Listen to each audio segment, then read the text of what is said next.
Hello and welcome to the First Baptist Church Midweek podcast. My name is T. Hamilton. I'm the pastor here at First Baptist Church, and I get to sit down with my friend Molly Brock.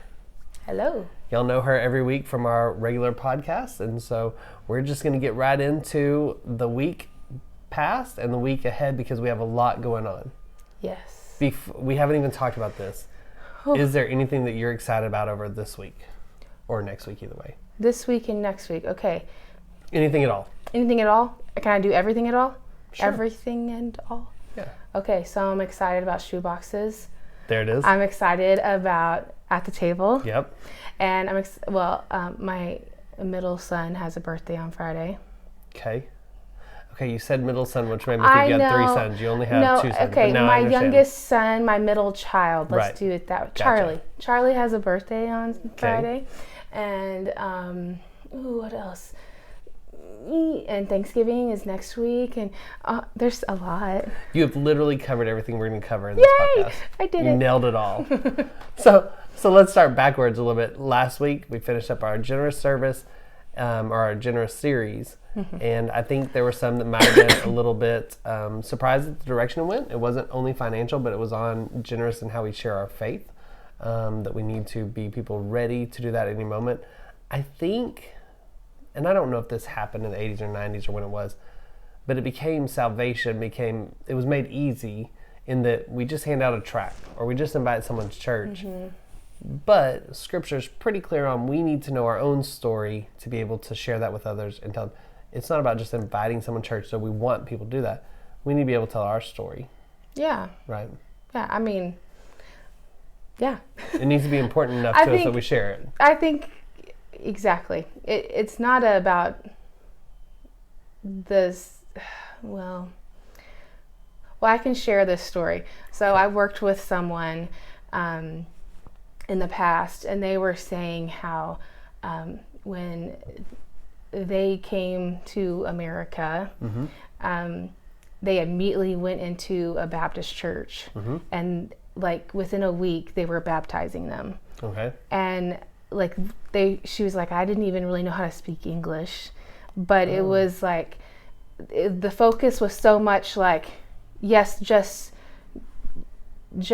show you what to do and say yes, and then, but not investing in and sharing testimony, like and them like walking that with them, and really forming relationships. And I felt really bad because I was like, no one invested in you, and no one, and showed you that love, like long term. She was like, oh yes, like everyone was very loving, and it's like, but no one showed you that long term to really make a difference, to make a change, to make disciples. Exactly. Which was what we talked about. Exactly. So, it's important that it's not just about sharing the news. It's about giving your testimony and walking that life with them and giving them the tools they need to. Yeah. I think sometimes we don't think about our own story enough to be able to tell it either. Oh, yeah. That we know we decided to follow Christ and what it looks like, but it's not just that salvation moment. How do we continue to grow in our salvation and tell how that happens and what we're doing? Yeah. How we live that out. And I think that was the emphasis of what we talked about, but then also that giving is still important, and moving up the generosity ladder helps us do more as the church here in Sweetwater. Absolutely. And my go-to is it's nice to be able to turn on the heater in the winter. So that's a good thing. And I enjoyed like the full picture of it, of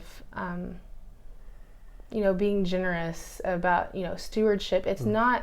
Yes, it's about money, and we do need to have those discussions. They're important discussions because, like you said, there are things that need to happen. Heating and air conditioning.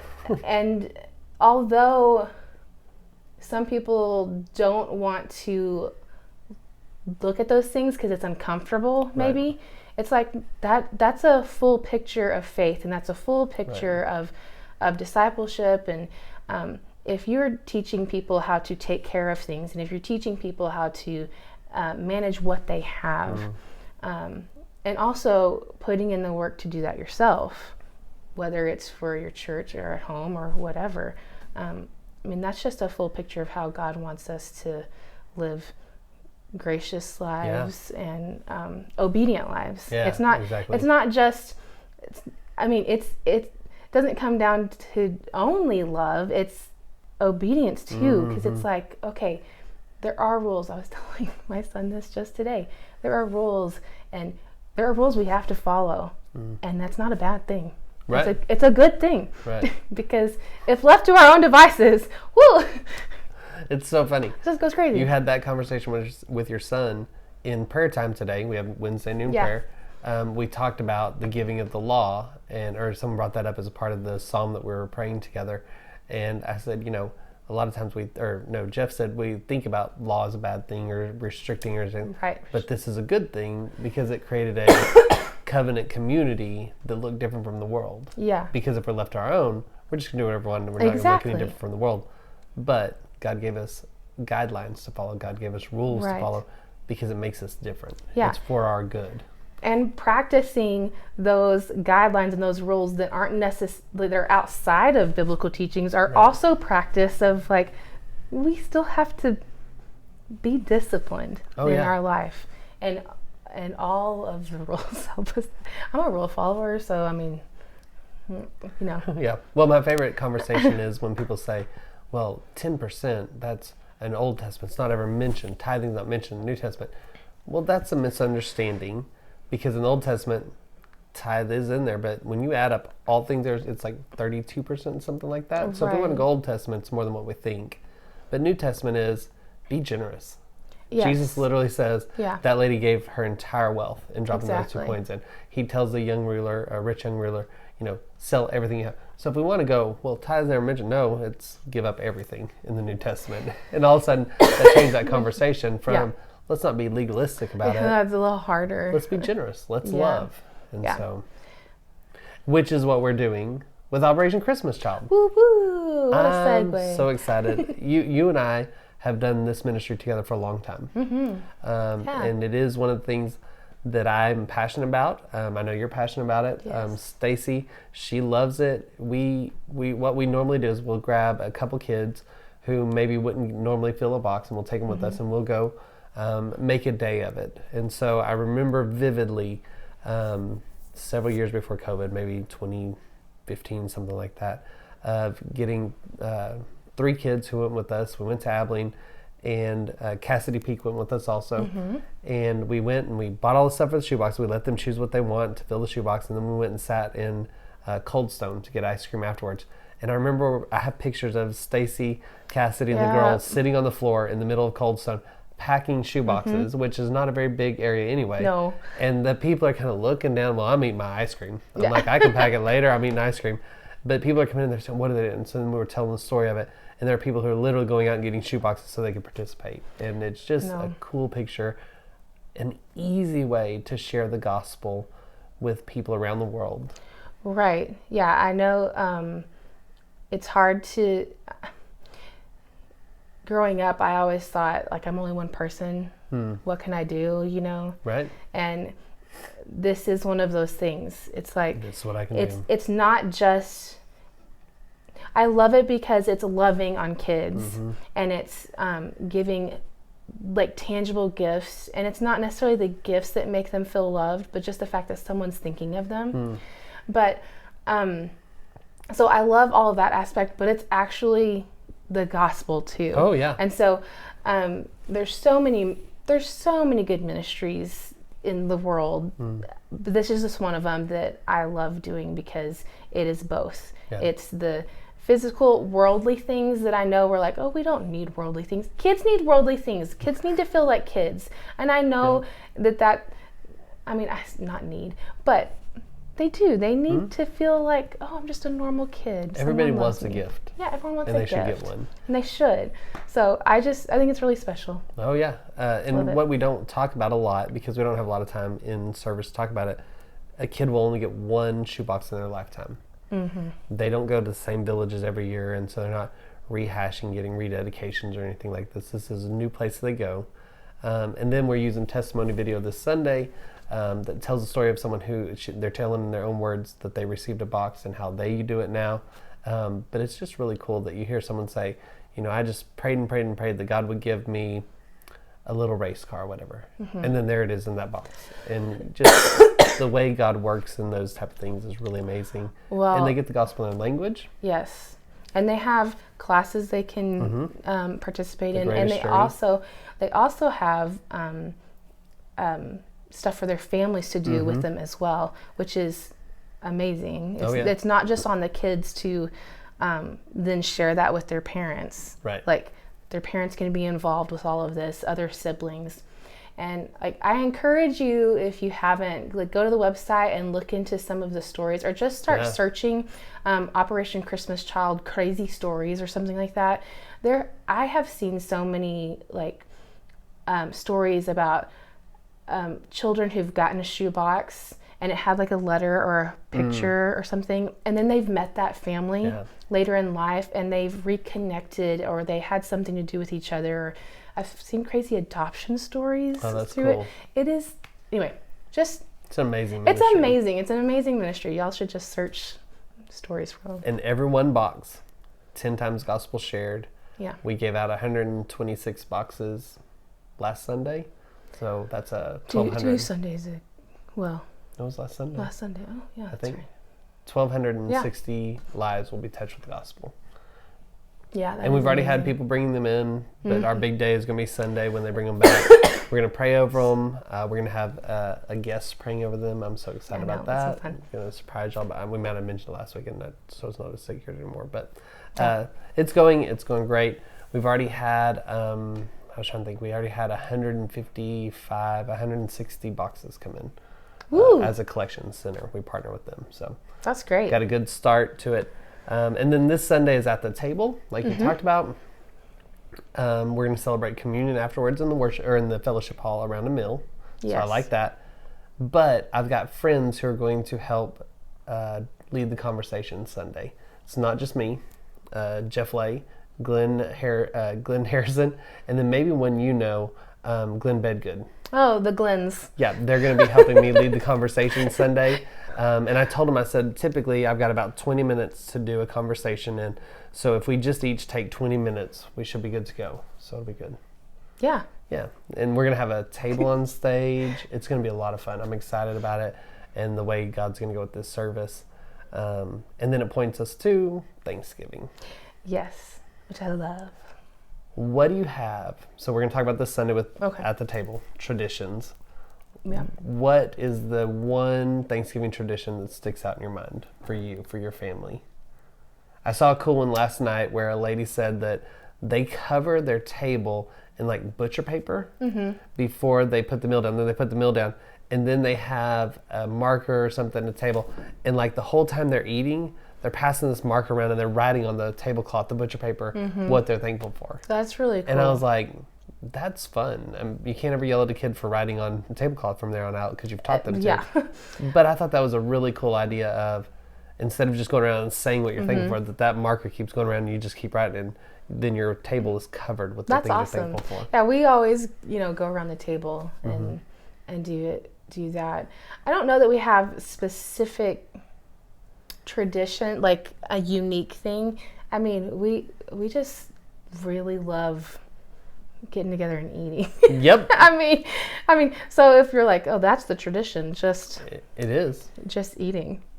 It is. And it used to be, when when I was still living at home, it was oh, let's all watch the parade together, and we'd always have it on while we're getting things starting, cooking and stuff like that, because you gotta start at the crack of dawn for some reason for a 2:00 lunch. Yep. But just things like that. I feel family, that's just I just love that. We used to get together with extended family too. So there's always a big group there. Oh yeah. So it's not any one particular thing. It's just all of the things. And now, I'm married. And have it's kids. Even bigger. Oh yeah. It's just, and To me, I love that. Merge two families' traditions. You know, we could. We're all like in Sweetwater. We could. No, I'm not saying do them at the same time. Oh, we tried that one year with my family, and I was just like, no, bad idea. So we don't do that anymore. We've never even tried. But you get to live out the new traditions that Phil brings to it that you have. Yeah, it's really cool. So, I love it. Well, you said the parade, and Stacy and I were talking. I said, you know what I'm looking forward to that just like popped in my head was every morning or Thanksgiving morning we get up and the parade's on. And now the parade for me is not about all the musicians and stuff like that because I don't know half of them. And, and some of the celebrities they put on, they're that person's on Dancing with the Stars season 26.3 or whatever it is. I think it's like 50 something now. Yeah, it's painful. It's gone about 51 too many.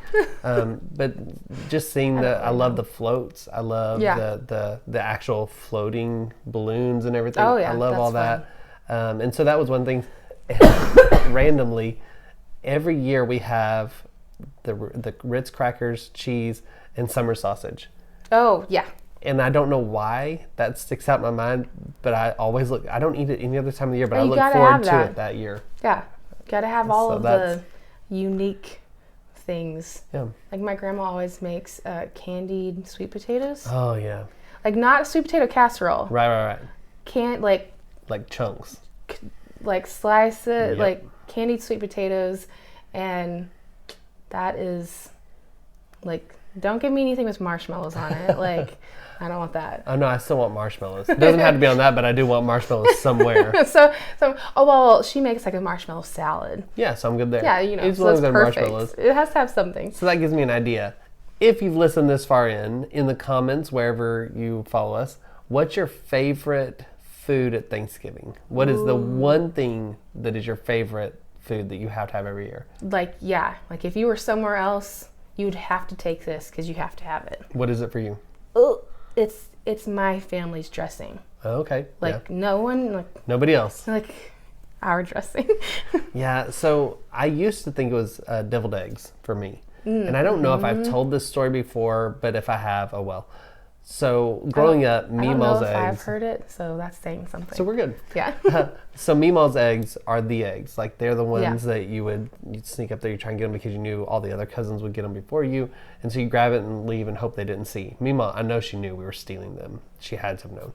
Of course. But they're the best. Like I love those eggs to this day. I went to Stacy's family's house and they left the eggs out. They had made the deviled eggs and they're there and I'm like, oh, all the other families here, they're going to get them. And I'm like, I'm stealing an egg. Yeah. Right? And so I get up there, I grab it, and I shove it in my mouth. Well, Meemaw's eggs are sweet. Like she used apple cider vinegar, sugar. Okay. And I grew up eating sweet deviled eggs.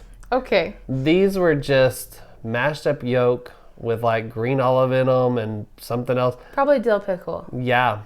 And I shoved that in my mouth and had the worst Thanksgiving experience of my life. Because it was not Meemaw's egg. And I was like, and so I literally found a place so I could spit it out away from everybody else that they didn't know. Of course. Because I didn't want to be rude.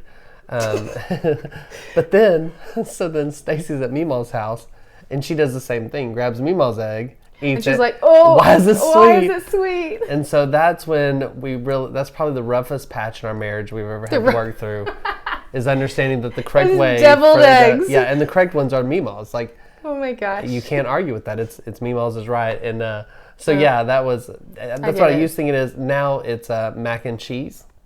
And there's different ways we approach it and different ways to make it. We try new recipes and everything, but it's definitely mac and cheese for me. I was just saying to my mom the other day, mac and cheese. We don't ever do mac and cheese at Thanksgiving. Oh man, we do it. Now Stephanie probably started that for us. I think my mom always made mac and cheese. I don't remember us having it at my dad's house. But Steph always does it, and one year I help make it. No, what usually happens is she has a recipe. I have to help make it somehow. And if it goes bad, it's always blamed on me. Of course. Which makes perfect sense. But yeah, so mac and cheese for us. Cool. Or for me. All right, so if you're listening to this far, put in the comments your favorite food that you eat at Thanksgiving. Let us know what your traditions are. And maybe we'll even read those aloud next week. I don't know. We'll see. Well, that would be fun. I think it'll be good. I like it. So there we go. Post in the comments. Thanks for hanging out with us today for this little bit of time we're together. We'll look forward to seeing you this Sunday, 10:30 a.m. at 213 East 3rd Street. Join us at the table. Bye.